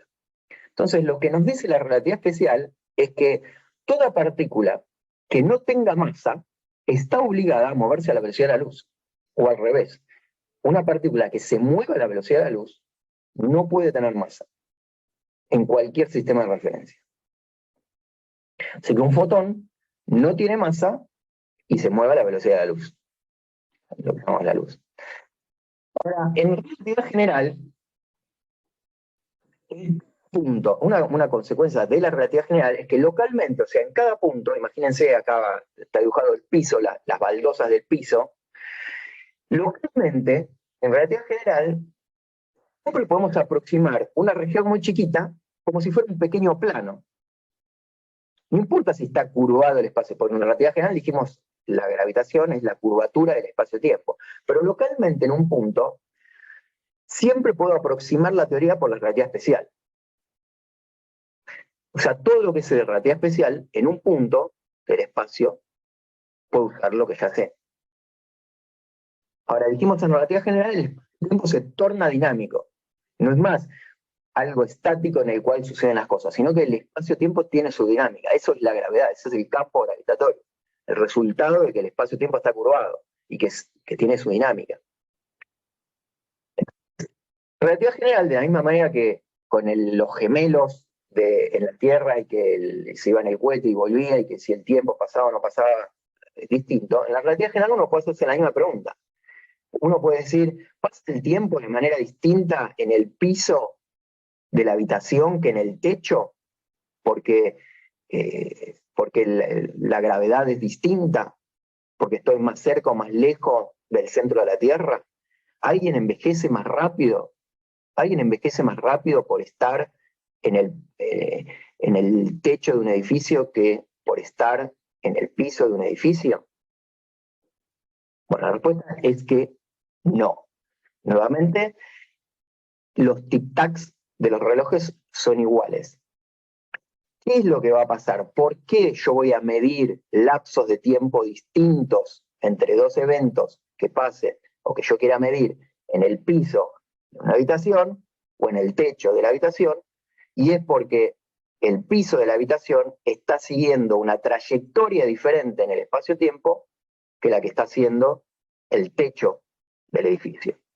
Entonces, no sé si se ve bien esta, pero es una imagen muy típica en redes, en YouTube y en charlas, donde le muestran un objeto central ahí masivo y les tratan de mostrar cómo el objeto masivo distorsiona el espacio-tiempo, y la manera de mostrarles que está siendo distorsionado el tiempo es dibujarles un relojito en cada punto del espacio, y si ustedes se acercan a la pantalla y tratan de verlo, si lo miran con detalle, con un poquito de precaución, se van a dar cuenta que hay relojitos que están como dando vueltitas más rápidos que otros. Espero que se vea, lo dejo unos segundos más. Bueno, es falso. Y nuevamente, los tic-tac de los relojes localmente en cada punto del espacio son exactamente iguales. Es el mejor ejemplo que me parece para concretar la idea y dejarles la idea de qué cosa es lo que mide un reloj. Repitiendo esto de que todos los buenos relojes ideales funcionan de la misma manera y el paso del tiempo es el mismo para todos los relojes. La explicación de por qué medimos tiempos distintos entre eventos es porque esos relojes están siguiendo líneas de mundo distintas. Y el ejemplo, para mí, mejor es el del odómetro de un auto, el cuentakilómetro de un auto. Supongamos que tenemos dos autos iguales, con los cuentas kilómetros iguales, en donde, ¿se acuerdan que los antiguos que tenían las rueditas estas que están graduadas del 0 al 9, donde las distancias entre cada numerito era igual para todos, o sea, el cuentakilómetros de los autos eran igual a todos, y cuando vos ibas caminando con el auto, la ruedita giraba y iba marcando kilómetros. Bueno, entonces, imagínense que nosotros queremos ir desde Buenos Aires a la ciudad de Mar del Plata, pero queremos ir por caminos distintos. Uno va por la ruta 2 y otro va por otra ruta, no sé, la ruta 29 y no sé qué cuánto. Bueno, el que va por la ruta 2, salen los dos al mismo tiempo y llegan a Mar del Plata. Cuando llegan a Mar del Plata, uno dice, che, ¿cuántos kilómetros marca el odómetro de tu auto? Y uno dice 400 kilómetros. Y otro dice 580. Bueno, por el hecho de que uno marque 500 y el otro marque 580, uno marque 400, quiero decir, y otro marque 580. Por eso vamos a decir que para uno el espacio pasó de manera distinta que para otro. No vamos a decir eso. Simplemente lo que vamos a decir es que los cuentakilómetros funcionan igual para todos, un kilómetro es un kilómetro para todos. Lo que sucedió es que hicieron caminos distintos, recorrieron distancias distintas. Bueno, con el tiempo pasa exactamente lo mismo. Los relojes funcionan de la misma manera para todos. Un segundo es un segundo para todos. Lo que sucede es que marcan distinta cantidad de segundos cuando siguen trayectorias distintas. Entonces, en el caso de los gemelos, siguieron trayectorias distintas, midieron cantidades distintas de el lapso de tiempo pasado entre la salida y el reencuentro. Un reloj entre dos eventos que midamos con un reloj en el piso de una habitación o en el techo de una habitación, van a medir un paso del tiempo igual, un segundo es un segundo igual, pero van a medir distinta cantidad de tiempo total entre dos eventos, porque están haciendo recorridos distintos. Ahora, uno podría decir, bueno, pero esto nuevo que me traes de la relatividad explica solamente de las masas o las velocidades son muy grandes. Si me voy a velocidades muy cercanas a la luz, si estoy cerca de un agujero negro. Bueno, falso, porque como empecé, cuando le dije la relatividad general y les conté, les dije, los GPS, el funcionamiento de los GPS, el reloj que tiene adentro nuestro celular, debe estar coordinado de una manera particular con el reloj que tienen los satélites que están en órbita alrededor de la Tierra, teniendo en cuenta estas correcciones, por el hecho de que están haciendo trayectorias distintas. El reloj nuestro que tenemos en la mano acá, sobre la superficie de la Tierra, está haciendo una trayectoria distinta al reloj que está en un satélite. Bien, para ir concluyendo, le cuento un poco cosas más con esto del tiempo y de la habitación. Uno tiene que ver con agujeros negros, esta cosa de si el tiempo se detiene en los agujeros negros, ¿sí? Frases como existen lugares donde el tiempo se detiene, cerca de un agujero negro el tiempo pasa distinto, y si estuviera sobre el horizonte de eventos mi reloj se detendría. Por otro lado, los efectos gravitacionales, si estuvieras en un agujero negro súper masivo, sería devastador. O sea, cuanta más masa, es devastador. Es una aspiradora. Primero recordar que los agujeros negros son una predicción teórica, ¿sí? Podríamos decir, bueno, región de la cual la estructura del espacio-tiempo es tal que ni la luz puede salir de ahí, hay una frontera que llamamos el horizonte de eventos, de la cual no puede salir nada, ni siquiera la luz, y por eso se llama negro. Pero lo que quiero mencionar es que los agujeros negros nacen como construcción teórica, como solución teórica, solución de vacío, o sea, sin materia, solución de vacío en el marco de la relatividad general, tan solo un año después de la publicación de la relatividad general, en 1916. La solución predice la existencia de una cosa llamada horizonte de eventos, que desconecta lo que está dentro de ese horizonte que lo que está fuera, desconecta causalmente, o sea, nada de lo que está dentro puede salir hacia afuera, información que hay adentro, luz que hay adentro no puede salir hacia afuera, pero sí de afuera hacia adentro. Y Carl Schwarzschild en 1916 es el que encuentra esta solución, pero hoy en día conocemos soluciones más complicadas. Por ejemplo, el de Schwarzschild, de vuelta, es una solución de vacío, o sea, no hay masa, es estático, no está rotando, no está haciendo nada, y después se conocieron soluciones de agujeros negros que rotan o cosas más complicadas. Lo interesante fue que a partir de la década de 40, con Tolman, Oppenheimer y Volkov, encontraron soluciones soluciones con materia que colapsara, no soluciones de vacío, sino materia que colapsara, podría formar este tipo de objetos. Penrose en el año 65, lo cual se le dio, una de las razones por las cuales se le dio el premio Nobel hace poquito, hizo teoremas en donde mostró condiciones generales por las cuales estos objetos se formarían, independientemente de la simetría que tuvieran las soluciones de las ecuaciones de Einstein. Y en el año 64, este es el punto clave que conecta con la astrofísica, en el año 64 empezaron a aparecer las primeras observaciones de objetos muy luminosos, cuasares, cosas de ese estilo, en donde parecía haber grandes concentraciones de masa en volúmenes relativamente pequeños, consistentes con estas predicciones teóricas. Entonces, en el año 64 empezaron a aparecer objetos observados que se parecían bastante o tenían propiedades bastante parecidas a estas predicciones teóricas.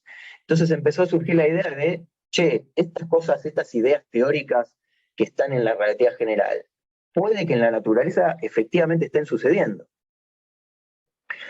Ahora, ¿son grandes concentraciones de masa? Y no, porque como le dije, la primera solución de agujero negro de Schwarzschild en 1916 era una solución de vacío, no había materia adentro. sea, un agujero negro es una cosa un poquito más sofisticada que decir que es una concentración de masa. De hecho, también pensamos que pueden existir agujeros negros primordiales, que nacieron al principio del universo, y claramente no son grandes concentraciones de masa, son agujeros negros que tienen microgramos, ¿sí? Fracciones de gramos de materia, para nada millones de masas solares. ¿Y dónde está la masa? También se podría preguntar, porque hay agujeros negros que de vuelta, adentro del horizonte no hay masa, no hay una masa concentrada. Entonces, bueno, hay que tener alguna precaución con esto. Y aparece esto del paso del tiempo y los viajeros y los gemelos nuevamente, porque uno puede pensarse de vuelta a la situación de los gemelos, pero esta vez uno que se queda en la Tierra y el otro que se va en una nave, se va a un agujero negro y cuando está llegando apaga los motores y se deja caer, deja hacer una caída libre hacia el agujero negro.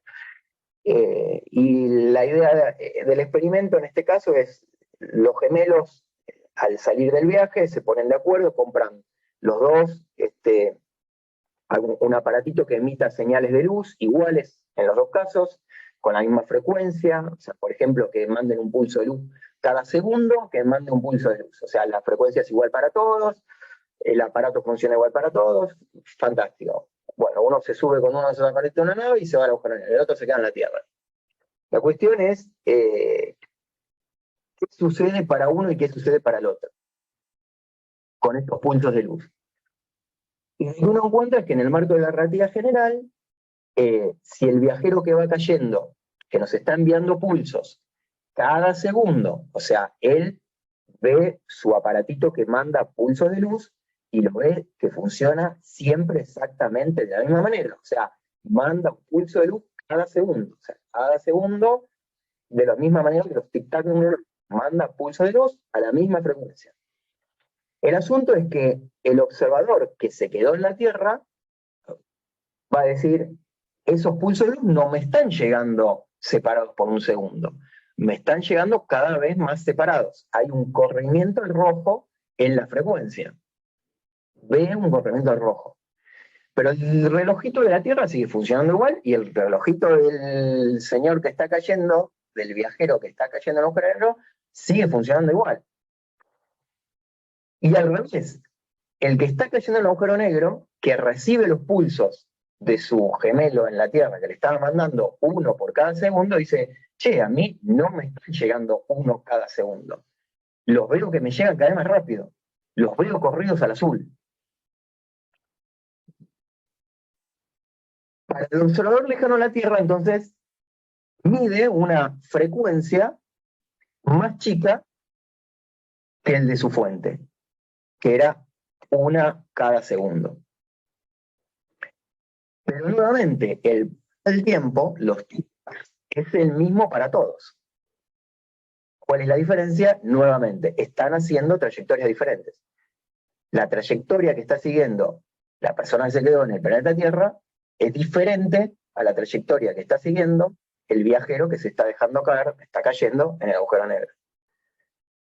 Insisto, localmente, sus relojes funcionan siempre igual. El viajero que está cayendo en el agujero negro mira su reloj y lo ve avanzar un segundo cada segundo. Un segundo cada segundo emite los pulsos de luz con su aparatito. Pero cuando lo compara con los pulsos de luz que le llegan del que llegó a la Tierra, que se habían puesto de acuerdo en mandarlos igual, dice, no me están llegando igual. Pero eso para nada indica que el paso del tiempo, que alguien está envejeciendo más rápido que otro. No es la consecuencia. El viajero en la Tierra, por ejemplo, puede decir, bueno, esto es una ecuación que me dice cómo cambia la distancia en función del tiempo, ¿no? Y acá aparece el radio de Schwarzschild, el horizonte de eventos, y aquí la posición R. Fíjense que el que se queda en la Tierra, cuando ve que a su gemelo se está acercando al horizonte de eventos, y cuando R se acerca al horizonte de eventos, esto va a ser un 1, 1 menos 1 va a ser 0, y entonces, para que esto sea 0, el tiempo que va a medir entre que salió de la Tierra y que se quedó en la Tierra, ¿no? el tiempo que va a medir entre que salió a la Tierra y cruza el horizonte de eventos se va a hacer infinito. O sea, el tiempo que mide el observador que se quedó en la Tierra, el tiempo que transcurre el observador que se quedó en la Tierra para el que está cayendo en un agujero negro, desde que salió hasta que llega al horizonte de eventos, él va a decir, tardó un tiempo infinito. Pero es una consecuencia de que están siguiendo trayectorias distintas, no porque el tipo se inmortalizó y le dejó de pasar el tiempo. Bueno, entonces, esto es lo que dije acá, el viajero en su nave mide un lapso de tiempo desde que salió, bueno, digamos, el que se quedó en la Tierra, entonces mide que le pasó un tiempo infinito hasta llegar, pero el que está viajando en su nave y está cayendo en el agujero negro dice, no, yo con mi reloj mido que en un tiempo determinado crucé el horizonte y me caigo hacia el negro. Esa diferencia, entonces, de tiempo entre que salió del planeta y cruzó el horizonte de eventos es una consecuencia de que están haciendo trayectorias distintas, pero sus relojes funcionan de la misma manera. Ahora, ¿qué hay de cierto con esto de que cuanto más masivo es más devastador? Es cierto que cuanto más masivo es el agujero negro, sus efectos gravitacionales son más devastadores. Y no, es falso, ¿no? Porque lo que uno le podría llamar curvaturas a este horizonte de eventos que viene dado fundamentalmente por la masa del objeto, y la curvatura viene dado por un objeto que se llama el tensor de Riemann, y para el caso de los agujeros negros, los elementos de esa curvatura son inversamente proporcionales a la masa. No importa el detalle de esto, simplemente quiero dejarles esta idea de a qué uno puede referirse con curvatura, ¿sí? En el caso de un agujero negro. Y si lo hacemos para este agujero negro supermasivo que tiene 40.000 millones de masas solares, 40.000 millones de masas solares, si se fijan, el horizonte de eventos tiene un radio de 120.000 millones de kilómetros. Fíjense el tamaño del sistema solar dibujado acá, es muy chiquitito, comparado con el horizonte de eventos. Ahora, el horizonte de eventos es tan grande que si ustedes están cruzando con una nave cerca del borde este, la curvatura, que viene dado, ¿se acuerdan? Inversamente proporcional a la masa, como la masa es grande, la curvatura es muy chiquita. O sea, cuando ustedes cruzan el horizonte de eventos de un super agujero negro supermasivo como este, para ustedes se están cruzando por una superficie que es prácticamente plana, prácticamente no hay curvatura, ustedes ni se dan cuenta. Entonces, esto viene a mostrar que cuanto más masivo es un agujero negro, cuando yo cruce el horizonte de eventos, prácticamente no me voy a dar cuenta. O sea, si yo pudiera elegir, tuviera que caer en un agujero negro y pudiera elegir, yo preferiría caer en uno supermasivo, porque cuando cruce, prácticamente no me voy a dar cuenta. O sea, viviría más tiempo relativamente feliz, digamos, hasta que los efectos de la distorsión del espacio-tiempo empieza a sentirlos entre los pies y la cabeza y ahí la voy a pasar mal.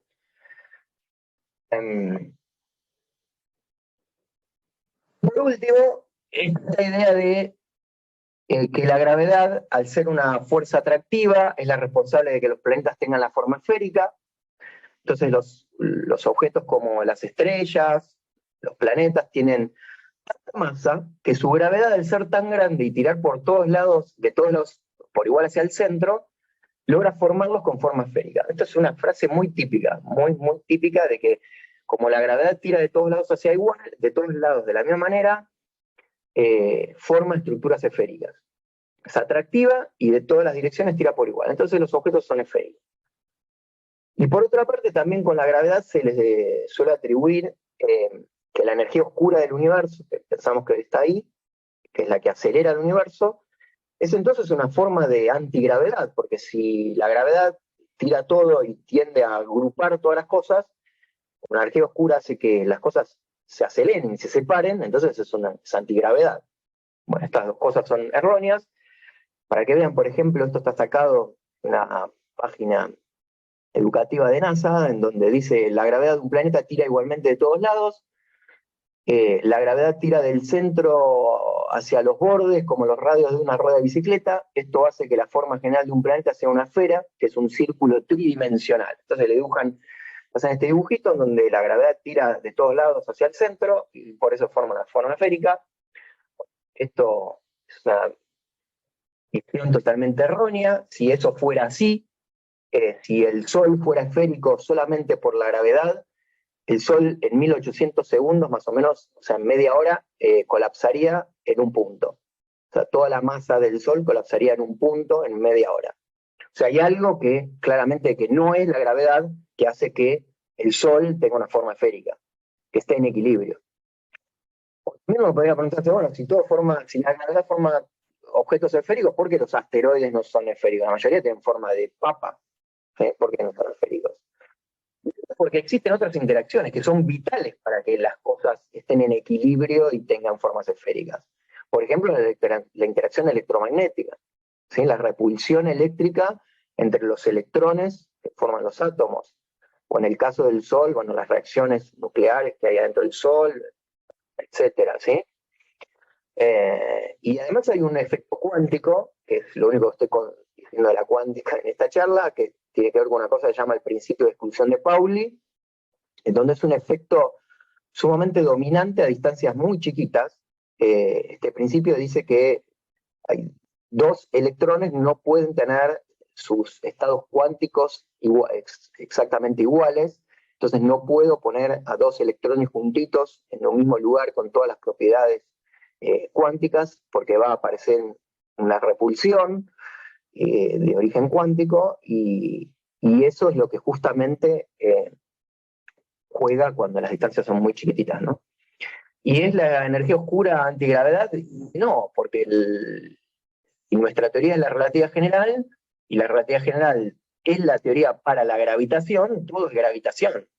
Simplemente lo que sucede en el universo es que pasa algo que la teoría de Newton no contemplaba, y es que si uno puede asociarle de alguna manera al contenido del universo una cierta densidad de energía y una presión, bajo ciertas circunstancias, en ciertos casos uno puede hacer eso, bueno, se encuentra con que la presión juega un rol en la gravitación para Einstein que no jugaba en la teoría de Newton. Entonces, la presión al jugar un rol en la teoría de Einstein, esta es una ecuación para la aceleración del universo, está con dos puntitos arriba, es la aceleración del universo. Bueno, vemos que si uno puede poner el contenido en el universo es algo tal que la relación entre la densidad y la presión es algo negativo, bueno, entonces negativo con este menos que adelante se van a cancelar, menos por menos más, y voy a tener aceleración positiva, o sea, el universo se puede acelerar. Bueno, la energía oscura justamente es algo que uno puede asociarlo con un fluido particular que tendría presión negativa, y entonces haría que el universo, o que estaría haciendo que el universo se acelerara, pero no necesariamente es porque sea antigravedad, todo es gravedad. Y en el marco de la relatividad general, la otra cosa que quería mencionar es cómo es que, o por qué la geometría del espacio-tiempo pasó a ser la gravitación, por qué derrocó a la teoría de Newton de la fuerza gravitatoria. Y el pilar de todo esto es lo que conocemos como el principio de equivalencia, que se reconocía desde Galileo, donde la observación es que todos los objetos caen de la misma manera independientemente de la masa que tienen, y entonces lo fuerte que vio Einstein en esta idea es que si todos los cuerpos caen, o sea, hacen trayectorias iguales en su caída sin depender de la masa, que la masa es lo que se asocia tradicionalmente con la gravedad, entonces dice, entonces la gravedad tiene que poder ser geometrizable. Como la gravedad, la masa de los objetos en caída libre siguen las mismas trayectorias, las trayectorias en la geometría, entonces dice Einstein, la gravedad tiene que poder ser geometrizable. Y esa es la pista que sigue Einstein para convertir a la gravedad en un fenómeno geométrico, ¿sí? O sea, que el campo gravitacional esté asociado con la geometría del espacio-tiempo, ¿sí? Entonces, hoy en día, la gravedad no la vemos como una fuerza gravitatoria, sino como un campo gravitatorio que está dado por la geometría del espacio-tiempo, la curvatura del espacio-tiempo, y entonces lo que llamamos fuerza de gravedad termina convirtiéndose como una fuerza ficticia, de la misma manera que nosotros pensábamos por ejemplo, la fuerza centrífuga. ¿Se acuerdan cuando hacemos ejercicios en sistemas no inerciales, en sistemas en rotación, nos inventamos fuerzas ficticias para ver por qué un objeto estaba haciendo determinada trayectoria? Bueno, la fuerza de gravedad termina siendo como una fuerza ficticia de esa misma manera. Y tenemos hoy una manera de definir efectivamente qué es un sistema inercial, porque para Newton definir un sistema inercial era algo problemático, porque Newton tenía que referir el concepto de sistema inercial, no tenía otra que hablar de espacio y tiempo absoluto. Necesitaba, para decir que algo se movía a velocidad constante respecto de qué. Bueno, de un sistema inercial. ¿Y pero qué define inercial? Y bueno, algo que es a velocidad constante respecto al espacio absoluto. Entonces no podía librarse de eso. Con la relatividad general nos libramos con la relatividad especial nos libramos de la idea de cosas absolutas, como espacios y tiempos absolutos, distancias absolutas y tiempos absolutos, pero tenemos ahora con la relatividad general el concepto de sistema inercial, que es el que está libre de fuerzas. El que está haciendo una caída libre de fuerzas, eso es un sistema inercial. Y tenemos muchos ejemplos de ello, por ejemplo, la estación espacial. Esta frase es falsa, ¿no? Decimos, la estación espacial en órbita alrededor de la Tierra, o sea, logra estar haciendo una órbita gracias a que anula casi por completo la gravedad, ¿no? Los astronautas no sienten la gravedad, están ingrávidos, se libran de la gravedad, no hay gravedad, ¿sí? Gracias al balance, o sea, anulamos a la fuerza de la gravedad, la fuerza centrífuga que hay ahí. Bueno, esto no hay cosa peor dicha. La mejor interpretación, que en el marco de la relatividad general, es que la gravedad siempre está, si no, no podría estar haciendo una órbita alrededor de un planeta. O sea, si la gravedad no estuviera, no hay chance de estar haciendo una órbita. Y en el caso de la estación espacial, lo que está haciendo es una caída libre, ¿sí? Siguiendo una trayectoria, una geodésica, en una geometría curvada por un objeto masivo que es la Tierra. Entonces no es ni más ni menos que un sistema inercial. Fíjense el cambio de paradigma tremendísimo, porque para Newton un sistema en órbita era un sistema no inercial. Y había una fuerza que hacía que el satélite esté en órbita, que era la fuerza gravitatoria. En el marco de Einstein, es un sistema inercial. O sea, no sé si se entiende, estoy remarcando que las dos cosas las abandonamos.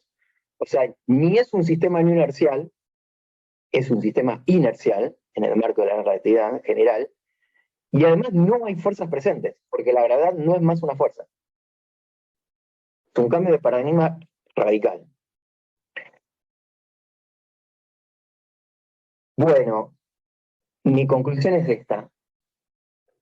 Lo que inferimos del universo, todo lo que inferimos del universo, sale de hacer cuentas. No nos queda otra. Aquellos que quieran leer sobre divulgación en cosmología, pueden escanear, debería funcionar, si escanean eso, deberían poderse bajar un PDF en donde están estos 4 artículos de divulgación que escribí sobre la energía oscura, sobre el origen cuántico del universo, sobre el multiverso y sobre este último artículo de las frases astronómicas populares, pero no del todo correctas. Pueden bajárselo y chusmear algo de eso. Bueno, creo que demasiado por hoy. Así que si sobrevivieron, podemos ir a las preguntas. Bueno, muchísimas gracias, Gabriel. Gracias.